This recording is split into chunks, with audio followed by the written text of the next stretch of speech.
Earthworm Dissection. After completing this video, you should be able to 1. Name the organs of the earthworm. 2. Understand the features that serve as adaptations for burrowing and living on land. And 3. Demonstrate the correct procedure for dissecting an earthworm. To complete this lab, you'll need the following materials: personal protective equipment, dissection tools and pan, earthworm specimen, and a camera for documenting your work. Proper mounting of your specimen is important so that you can observe the necessary structures for this lab.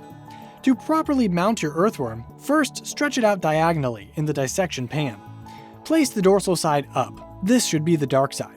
It's dark because of the dorsal blood vessel running along it. After you've identified the dorsal side, mount the earthworm by placing one dissection pin in the anterior-most portion and one in the posterior-most portion. Begin the dissection posterior to the clitellum by inserting the blade of the scissors slightly to one side of the dorsal blood vessel. Make shallow cuts posterior to the clitellum with the blade of the scissors almost running parallel to the bottom of the pan. Working posteriorly will allow for some cutting practice in the region of the worm without many vital organs. Work by making small cuts approximately 1 inch at a time. As you do so, observe the coelom and the septa. Cut the septa and reflect the skin back with dissecting pins every few inches. Observe the dorsal blood vessel, the dark structure on top of the intestine. Take a picture of the dorsal blood vessel and the intestine.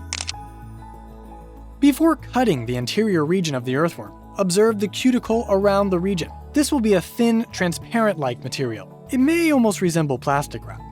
Cut through the clitellum, working anteriorly towards the head. Work carefully as before by making small incisions and reflecting back the skin every 1 to 2 inches. Be careful not to cut organs in the anterior region of the worm. Remove the pin from the anterior tip once the anterior region is reflected back. Starting at the mouth, trace the digestive tract to the intestines. The pharynx will appear first, followed by the esophagus, which is underneath the aortic arches or hearts. The crop will be seen next. Touching it with a blunt probe will reveal that this is a bag-like structure. Take a picture of the crop. Just behind the crop is the gizzard. Touching this with a blunt probe will reveal that this is a highly muscular structure. It will feel hard to the touch. Take a picture of the gizzard. Finally, behind the gizzard is the intestine.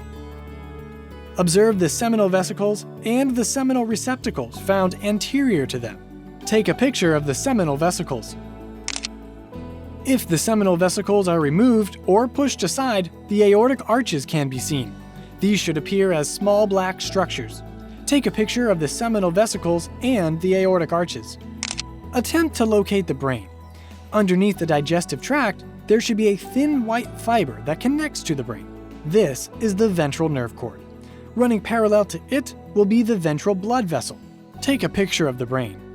The aim of this dissection was to familiarize you with the external and internal anatomy of the earthworm, and particularly how it relates to evolution.